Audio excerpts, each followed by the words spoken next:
Alhamdulillahirabbil alamin wal aqibatu lil muttaqin wa la udwana illa 'alal zalimin. Asyhadu an la ilaha illallah wahdahu la syarika lahu wa asyhadu anna sayyidana wa nabiyyana Muhammad sallallahu alaihi wasallam. Allahumma la ilma lana illa ma 'allamtana innaka antal alimul hakim wa tub 'alaina innaka antat tawwabur rahim. Wa qala Allah ta'ala fil Qur'anil Karim, a'udzu billahi minasyaitonir rajim. Bismillahirrahmanirrahim. Lan tanalul birra hatta tunfiqu mimma tuhibbun. Shadaqallahu alazim. Alhamdulillah, kita baru selesai sholat zuhur berjamaah. Mudah-mudahan sholat zuhur kita dan ibadah yang kita lakukan di bulan suci Ramadan ini diberikan pahala yang terbaik oleh Allah Subhanahu wa taala. Diberikan keistiqomahan kita semua untuk terus menempuh hidup ini dalam bingkai ketaatan kepada Allah, dan mudah-mudahan ketika kita meninggal dunia nanti, mudah-mudahan kita meninggal dalam keadaan husnul khotimah. Amin ya rabbal alamin. Bapak Ibu yang dimuliakan oleh Allah Subhanahu wa taala, capek bekerja, sholat zuhur, duduk dalam ruangan AC seperti ini, paling indah kalau kita sambil memejamkan mata. Dan mereka itu akan mendapatkan dua pahala. Pertama pahala tidur, yang kedua pahala berada di dalam majelis ta'lim. Jadi dapat dua pahala bagi mereka tidur sambil mendengar pengajian. Kalau yang tidak tidur itu hanya satu pahala dapatnya. Bapak Ibu yang dimuliakan oleh Allah Subhanahu wa taala, pada siang ini kita akan bahas tentang, karena ada request katanya, yaitu tentang wakaf. Yang requestnya nggak datang. Bapak Ibu yang dimuliakan oleh Allah Subhanahu wa taala, ada sedekah, ada zakat, ada wakaf. Kata-kata sedekah di dalam Al-Qur'an itu datang dalam makna yang sangat umum. Akan tetapi juga bisa dipahami maknanya menjadi khusus. Misalnya ketika Allah Subhanahu wa taala mengatakan khudz min amwalihim shadaqah, itu bermakna sedekah.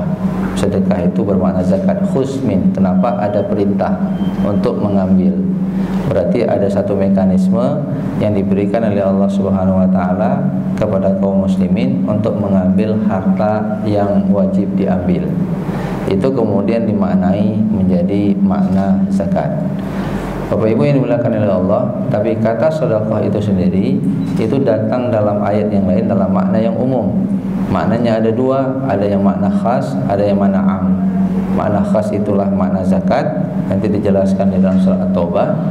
Kemudian makna umumnya datang dari banyak ayat yang lainnya, yang kemudian makna sedekah itu kemudian bisa diartikan dia dalam bentuk materi maupun non materi, materi dan non materi. Dari mana kita fahami sedekah itu bisa maknanya umum dan dia bukan materi adalah ketika Rasulullah SAW mengatakan tabassumuka fi wajhi akhika shadaqah, senyum.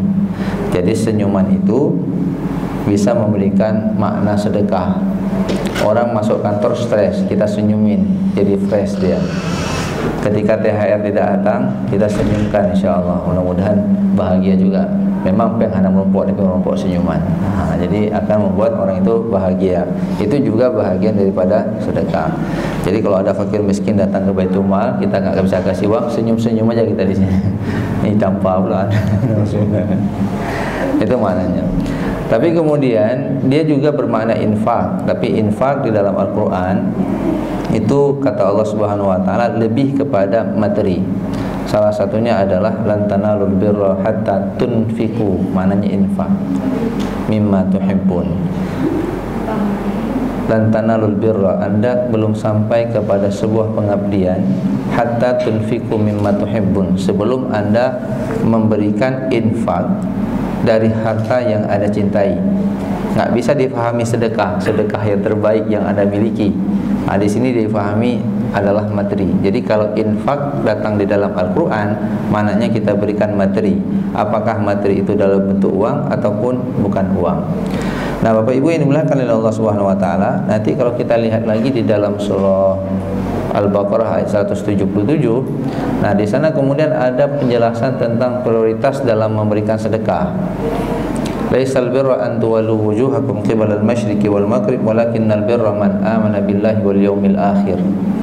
Seterusnya nanti Allah kemudian menjelaskan wa atal mala ala hubbihi dzawil qurba wal yatama wal masakin. Ayat ini turun berkaitan dengan keraguan para sahabat terhadap arah kiblat. Jadi turun perintah untuk merubah dari menghadap ke Aqsa pindah ke Haram. Setelah turun ayat ini, di antara para sahabat itu bingung, ragu, betul apa enggak? Turunlah ayat ini. Allah Subhanahu wa taala mengatakan, laisal birra an tuwallu wujuhakum qibalal masyriqi wal maghrib. Bukanlah pengabdian, ketaatan kamu menghadap timur dan ke barat. Walakinnal birra, akan tetapi kebaikan itu adalah man amana billah. Saya sering membahas ayat ini. Ayat ini menjelaskan ada 3 rukun sebenarnya. Yang pertama rukun iman, man amana billahi wal yaumil akhir wal malaikati wal kitabi wan nabi. Terus lalu kemudian yang kedua, di antara nanti penjelasan rukun iman dengan rukun Islam, Allah memberikan penjelasan tentang rukun sosial. Wa atal mala ala hubbihi dzawil qurba wal yatama wal masakin. Baru kemudian Allah menjelaskan wa aqamas shalah wa atuz zakah, mendirikan solat dan dia membayar zakat. Nanti mereka ditutup ayat, ulaikal ladzina shadaqu. Mereka itulah orang-orang yang benar imannya.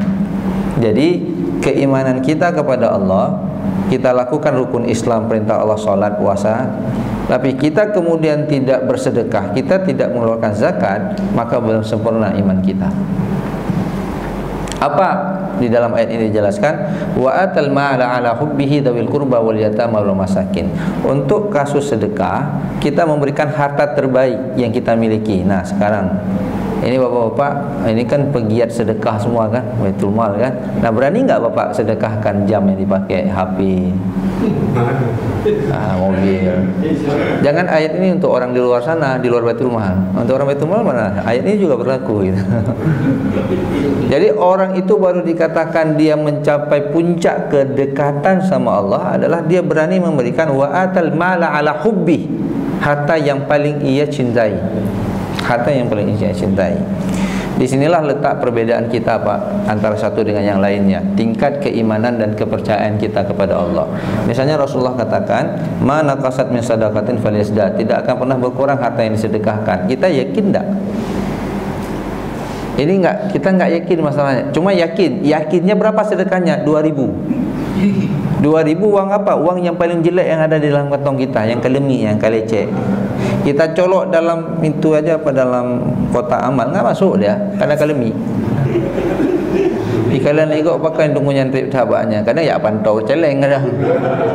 Nah, ternyata dia keluarkanlah uang 100.000 yang merah yang baru THR.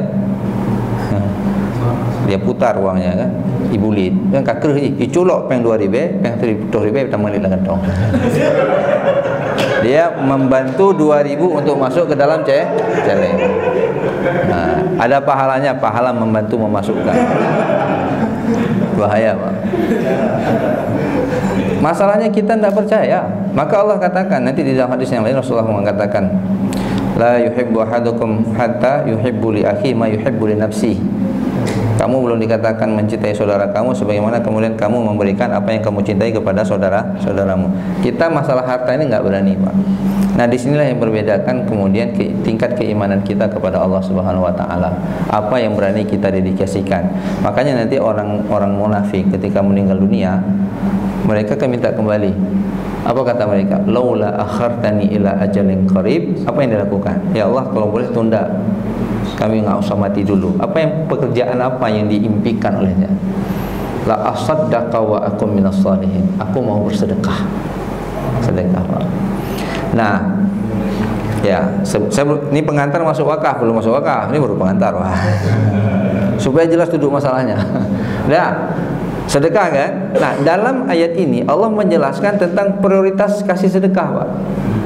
Wa atal mala ala hubbi dzawil qurba wal yatama wal masakin. Jadi sedekah itu prioritas yang pertama sekali kita berikan kepada karib kerabat kita, bukan ke Baitul Mal. Betul. Dalam ayat ini. Nah, nanti kita jelaskan. Nanti ini apa ya, ubah kanun Ustaz. Nah, hanya lain Pak Ji. Kita diskusikan lagi Pak Indra ya kalau kanunnya ya.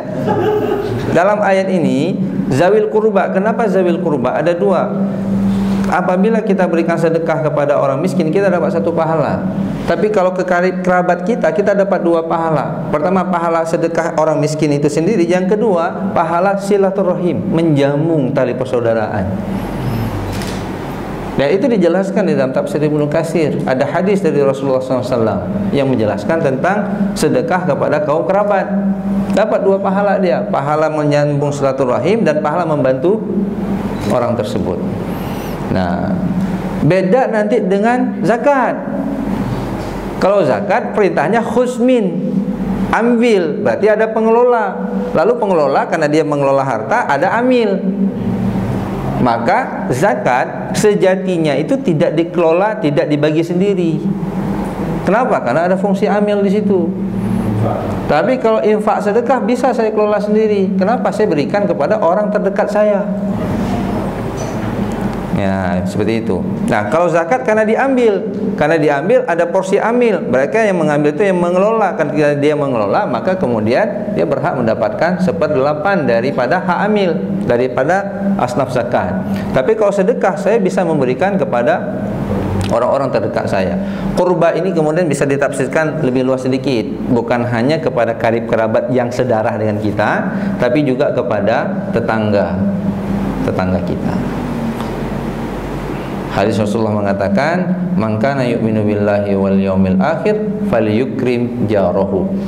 Karena nanti begini Pak, qurbat di sini kalau kita artikan hanya sebatas yang sedarah dengan kita, nanti pertanyaannya, kalau kita meninggal dunia, siapa yang paling dekat datang ke rumah kita? Tetangga. Maka ketika kita bersedekah kepada tetangga kita sama makin cinta sama kita. Kalau sedekah itu kan insidental sifatnya, tapi kalau zakat rutin. Nah, kalau zakat dia kasih sendiri, itu jadi masalah. Kenapa? Membuat orang yang menerima zakat ini tergantung sama dia. Ya. Sedangkan zakat itu adalah kewajiban, wajib dikeluarkan. Kalau nggak dikeluarkan, orang fakir miskin itu bisa nuntut sama orang kaya. Kenapa? Ada harta saya di sana, 2,5%. Maka zakat itu harus dikelola. Kalau dia tidak dikelola, dikasih sendiri, nanti pemilu yang akan datang dibilang, pilih saya, orang saya kasih zakat lagi. Kalau dia serahkan sendiri, nggak ada harga orang miskin. Tapi kalau dia dikelola sama amil, orang miskin itu punya izzah dia. Yang saya ambil ini bukan saya minta-minta. Kenapa? Ini harta saya. Yang dititipkan sama orang kaya, yang dikeluarkan, dikelola. Saya punya hak di situ. Maka pekerjaan amil itu tanggung jawabnya 2, tanggung jawab sosial sama masyarakat, tanggung jawab sama Allah. Kalau itu nggak dikelola dengan cara yang baik, hati-hati ya, smackdown sama malaikat nanti. Maka Rasulullah mengatakan zakat yang diterima di waktu pagi itu sebelum malam sudah habis dibagi. Yang diterima malam sebelum pagi sudah habis dibagi. Kenapa? Itu hak orang yang harus, dan itu pekerjaan amil. Nah, kalau kemudian kita menginginkan pahalanya lebih panjang, kalau sedekah itu kan kita kasih nih, saya kasih ke bapak nih misalnya kan, habis makan kan, habis pahalanya sampai di situ. Saya kasih ini jus pokat atau sanger dingin, enak kali ini, panas-panasnya. Untuk buka puasa, seger dia sholat, ya kan, dapat pahala dia seger. Habis itu dia pipis, hilang sangernya udah. Nah, supaya dia kekal, maka naikkan 1 derajat, dia jadi wakaf. Jadi wakaf itu al-hasab, dia menjaga hartanya itu tidak hilang. Itu yang kemudian bisa dimaknai dengan sedekahun jariyah, sedekah yang pahalanya terus mengalir. Bagaimana sebuah sedekah bisa pahalanya mengalir? Ini tidak hilang. Ya, contoh, saya kasih rumah itu digunakan untuk pengajian anak-anak. Nah, selama rumah itu tidak roboh, maka selama rumah itu digunakan, selama itu kemudian saya akan mendapatkan pahala sampai yaumil qiyamah. Itu yang dimaksud dengan sedekahun jariyah. Nah, landasan wakaf itu datang dalam ayat yang umum seperti ini, tapi kemudian dikuatkan dengan hadis, yaitu apa yang dilakukan oleh Umar bin Khattab ketika dia mendapatkan hadiah tanah Khaybar. Itu tanah yang paling bagus. Kemudian ditanya sama Rasulullah, "Ya Rasulullah, aku apakan tanah ini?"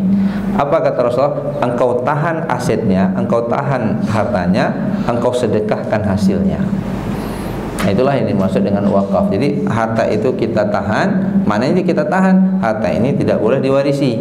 Harta ini tidak boleh dimiliki oleh siapapun. Ketika kita wakafkan, maka harta itu kita hentikan untuk kepentingan kaum muslimin, di mana kemudian itu dimanfaatkan sepanjang dunia ini masih ada. Sepanjang itu kemudian kita akan mendapatkan pahala. Nah, jemaah yang dimuliakan oleh Allah Subhanahu wa taala, perlakuan terhadap wakaf ini belum terlalu baik, belum terlalu maju dibandingkan perlakuan terhadap dana zakat, infak dan lain-lainnya. Kenapa? Karena cita rasa kita tentang wakaf ini boleh jadi pemahaman kita yang terbatas. Hari ini kalau di Aceh, kalau wakaf itu ke masjid, satu. Yang kedua, wakaf untuk kuburan. Lain itu tidak ada. Kenapa ke masjid? Karena ada hadis, man bana masjidan banallahu baitan fil jannah. Siapa yang bangun masjid, dia dibangunkan surga. Maka masjid yang kita bangun, tanahnya dikasih ke masjid. Nah, sekarang kita bangun masjid. Pertanyaannya, operasional masjid itu uangnya dari mana? Nah, dia bisa digunakan dari harta wakaf, asalkan kemudian harta wakaf itu tidak diniatkan. Tadi kan saya ingin membantu seseorang tapi permanen. Kalau pakai zakat nggak boleh. Kalau sedekah insidental sifatnya. Hari ini mau saya kasih, nggak masalah. Kalau zakat sudah wajib. Tapi kalau kita ingin sedekah itu permanen sampai waktu yang lama, maka pindahkan dia ke wakaf. Ke wakaf. Nah, ketika kita pindahkan ke wakaf, tergantung niatnya. Apakah dia lil khair atau lil khas? Kalau lil khas nggak boleh digunakan untuk yang lain. Contoh, ini untuk bangun masjid, maka masjid yang harus dibangun. Kalau di satu kampung itu ada 5 orang kaya misalnya, dia wakafkan tanah semuanya untuk masjid, nggak kacau. Masa ada 5 masjid, jamaahnya 5 orang? Siapa makmumnya? Nah, jadi ketika dia diwakafkan lil khairi, dia menjadi aset umat yang kemudian digunakan untuk semua kebaikan umat Islam. Boleh jadi misalnya tanah ini lil khair, kita buat masjid. Tanah yang satu lagi lil khair juga, kita operasionalkan dia, kita dagangkan dia, kita bangunkan dia. Yang keuntungannya itu kita gunakan untuk operasional masjid. Saya kemarin ke Turki, ke Ummah Fakfi. Jadi wakaf umman. Nah, mereka mensupport Masjidil Haram. Ini kreatif. Sekarang kan banyak syekh keliling nih, ngumpulin uang kan, kirim ke sana. Yang Ummah Fakfi ini mantap dia. Dia jeli. Jadi dia bergerak di Turki, tapi semua keuntungan wakaf yang dia gelar di sana untuk operasional Masjidil Aqsa. Mulai dari gaji imam, mulai dari ganti karpet, semua kebutuhan Masjidil Aqsa di cover dengan wakaf ini. Apa yang dilakukan? Dia beli apartemen. Jadi pas di pusat Istanbul Mall, dekat Istanbul Mall itu pusat perdagangannya kota Istanbul, itu ada apartemen sekitar 24 lantai. Dia beli 3 lantai. 3 lantai. Satu lantai itu jadi hotel, satu lantai itu jadi apartemen, satu lantai lagi menjadi office yang disewakan. Nah, semua keuntungan ini itu semuanya dialihkan ke Aqsa. Nah, pertanyaannya, kapan itu habis? Nggak akan habis selama putaran ekonomi tetap ada di sana. Semuanya sudah diniatkan langsung. Jadi keuntungan ini untuk Aqsa. Sedangkan dia wakafkan, dia boleh mengelola dalam bentuk apapun selama keuntungannya bisa diberikan untuk Masjidil Aqsa. Nah, jemaah yang dimuliakan oleh Allah Subhanahu wa taala, muncul kreativitas berikutnya. Untuk wakaf ini, kalau kita wakafkan tanah, nggak semua orang punya tanah, maka muncullah ijtihad berikutnya, wakaf uang. Wakaf uang. Tapi ada diskusi di sini plus minus kalau uang. Pertama, uang itu terjadi nilai depresiasi. Saya kasih 100 juta hari ini, besok belum tentu 100 juta. Uangnya 100 juta, daya belinya menurun. Nah, ini cuma termasuk pembicaraan di kalangan para ulama yang disebut dengan wakaf nuqud, wakaf uang. Tapi sebahagian ulama juga membolehkan wakaf uang, tapi dikelola. Nah, kalau ini kemudian bisa disandingkan, saya kadang-kadang terbayang, Pak. Baitul Mal ini punya aset misalnya. Aset dari mana? Aset tsunami kan banyak yang diserahkan, yang sudah diserahkan ke Baitul Mal. Kita ingin kembangkan, pakai dana zakat boleh? Ya, itu pasti akan jadi masalah, karena itu fisik bangunannya. Nah, Baitul Mal menggandeng Badan Wakaf Indonesia. Infrastrukturnya dibangun oleh mereka. Kalau mereka nggak sanggup, kita lelang ke masyarakat dalam bentuk modal, crowdfunding namanya. Dengan crowdfunding seperti ini kita dapatkan, kita proyekkan ini. Nah, kita proyekkan, boleh jadi hasilnya dalam jangka 20 tahun. Tapi setelah 20 tahun, maka aset ini menjadi milik Baitul Mal. Keren. 20 tahun. Apa yang terjadi dengan Baitul Asyi? Boleh skim itu yang kita pakai. Kan yang diwakafkan tanahnya untuk kepentingan kaum muslimin, khususnya orang Aceh kan gitu. Lalu kemudian diberikan kepada pengembang. Pengembang ini pegang 20 tahun. Nah, tanah yang kita wakafkan itu kita ambil fee, ujroh namanya, fee sewa. Nah, tapi setelah 20 tahun, maka tanah dengan bangunan itu menjadi milik kita.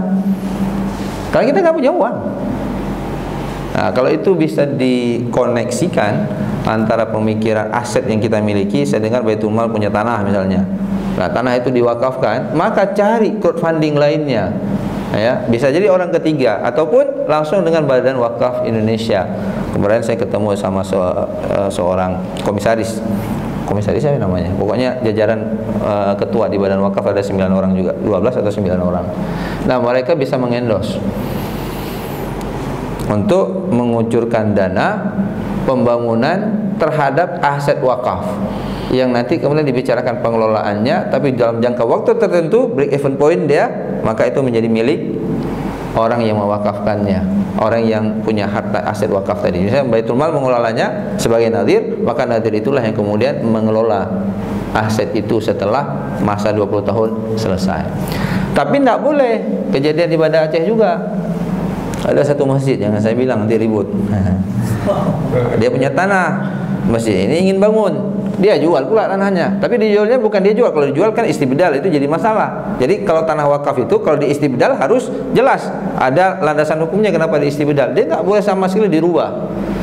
Lalu karena masjid ini punya butuh uang, nah dia ambillah tanah ini karena dia berada di jalan yang sangat super sibuk, ya, disuruh buat toko. Hasilnya dalam jangka 20 tahun. Tapi setelah 20 tahun, maka aset ini menjadi milik Baitul Mal. Keren. 20 tahun. Apa yang terjadi dengan Baitul Asyi? Boleh skim itu yang kita pakai. Kan yang diwakafkan tanahnya untuk kepentingan kaum muslimin, khususnya orang Aceh kan gitu. Lalu kemudian diberikan kepada pengembang. Pengembang ini pegang 20 tahun. Nah, tanah yang kita wakafkan itu kita ambil fee, ujroh namanya, fee sewa. Nah, tapi setelah 20 tahun, maka tanah dengan bangunan itu menjadi milik kita. Karena kita nggak punya uang. Nah, kalau itu bisa dikoneksikan antara pemikiran aset yang kita miliki, saya dengar Baitul Mal punya tanah misalnya. Nah, tanah itu diwakafkan, maka cari crowdfunding lainnya. Ya, bisa jadi orang ketiga ataupun langsung dengan Badan Wakaf Indonesia. Kemarin saya ketemu sama seorang komisaris. Komisaris apa namanya? Pokoknya jajaran ketua di Badan Wakaf ada 9 orang juga, 12 atau 9 orang. Nah, mereka bisa mengendos untuk mengucurkan dana pembangunan terhadap aset wakaf yang nanti kemudian dibicarakan pengelolaannya, tapi dalam jangka waktu tertentu, break even point dia, maka itu menjadi milik orang yang mewakafkannya, orang yang punya harta aset wakaf tadi. Misalnya Baitul Mal mengelolanya sebagai nadir, maka nadir itulah yang kemudian mengelola aset itu setelah masa 20 tahun selesai. Tapi tidak boleh kejadian di Banda Aceh juga. Ada satu masjid yang saya bilang nanti ribut. Dia punya tanah, masjid ini ingin bangun, dia jual pula tanahnya. Tapi dijualnya bukan dia jual, kalau dijual kan istibdal, itu jadi masalah. Jadi kalau tanah wakaf itu kalau di istibdal harus jelas ada landasan hukumnya kenapa di istibdal. Dia nggak boleh sama sekali dirubah. Lalu karena masjid ini punya butuh uang, nah dia ambillah tanah ini karena dia berada di jalan yang sangat super sibuk, ya, disuruh buat toko. Nah, dari toko itu developer minta kita bagi 2. Jadi jadilah toko misalnya 12, bagi 2, 6 masjid, 6 developer. Nah, itu menghilangkan aset wakaf. Walaupun aset wakaf itu uangnya tadi sudah dibangun, tidak boleh karena barangnya sudah hilang, hukumnya haram.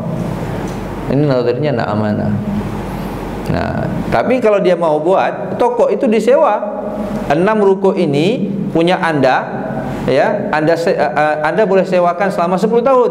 Setelah 10 tahun balik kepada kita, karena tanahnya tanah kita. Dia ngambil keuntungan dari bangunan. Nah, ibaratnya bangunan itu adalah harga sewa.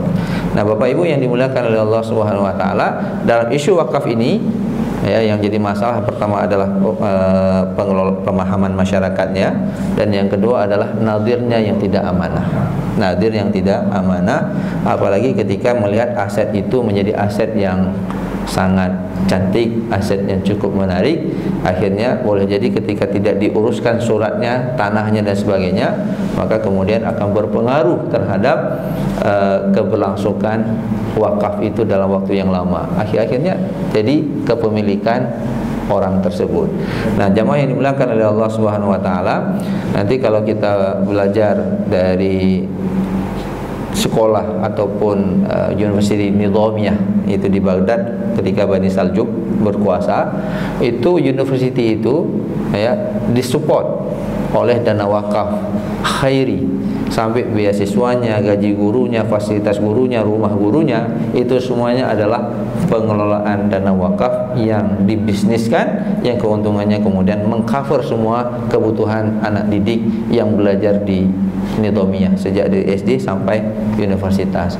Tapi itu kemudian tutup sejarahnya karena dihabiskan oleh bangsa Mongol. Tapi yang kemudian yang masih bertahan adalah Al-Azhar Kairo. Bapak Ibu yang dimuliakan oleh Allah Subhanahu wa taala, jadi wakaf ini menjadi kekuatan baru sebenarnya yang hari ini sedang dieksplor oleh masyarakat, oleh para peneliti, karena dia bisa memberikan kebaikan jangka panjang untuk kepentingan kaum muslimin. Mungkin ini yang dapat saya sampaikan. Sudah 20 menit saya berbicara. Kalau ada yang ingin menambahkan, ataupun kalau saya salah bilang ada yang ingin mengurangi, silakan.